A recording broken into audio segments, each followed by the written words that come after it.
When you go to North Korea, you have a guide from the moment you arrive. He's always with you.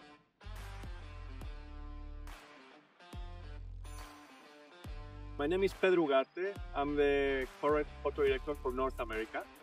I have been working in AFP since 1991. Back in 2012, more or less, AFP started talking about the idea of opening a bureau in North Korea. There was, except for AP, there were no other Western media. And the idea was to see if we could basically have some access and start basically opening a bureau. So in 2012, there was a big celebration, the 100 years of the birth of Kim Il-sung. And the government invited a good number of journalists. Among those, basically, we managed to get an invitation. And we were there reporting for about 10, 12 days. When you go to North Korea, you have a guide from the moment you arrive. He's always with you.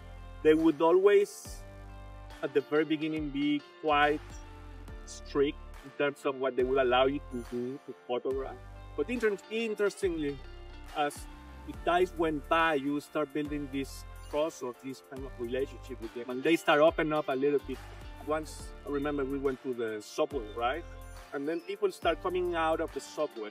They have this pole with some newspapers, right? And they would start looking at it. Of course, they have to approach it because it's very small, letters. There is not that much light. So it was an interesting situation, right? I started taking pictures of that. The man that would ask me, listen, why were you taking those pictures? You wanted to make us look like, we don't have enough electricity in the place. We have a completely different interpretation of why I was taking that picture. I went back to North Korea in 2014 to continue the negotiations, basically the conditions in which we were going to work once we opened the bureau. That was having 2 local reporters and also the possibility to send our own photographer and videographer as often as possible. In this case, was every 5 to 6 weeks. They go to North Korea, stay there for a week or 10 days, and then they have to go out. The bureau was opened in 2016, actually. It worked really well in the sense that we managed to go there.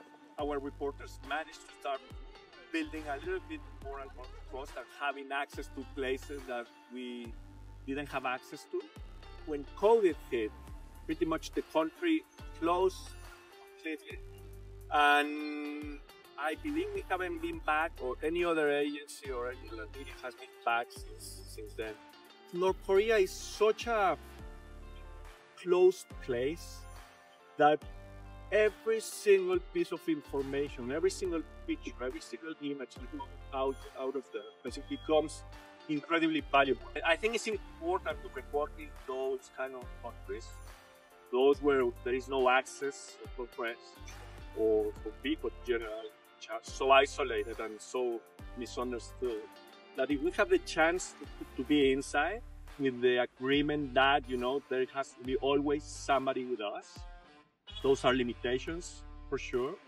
But I think that even having that little access is much better than having no access at all to the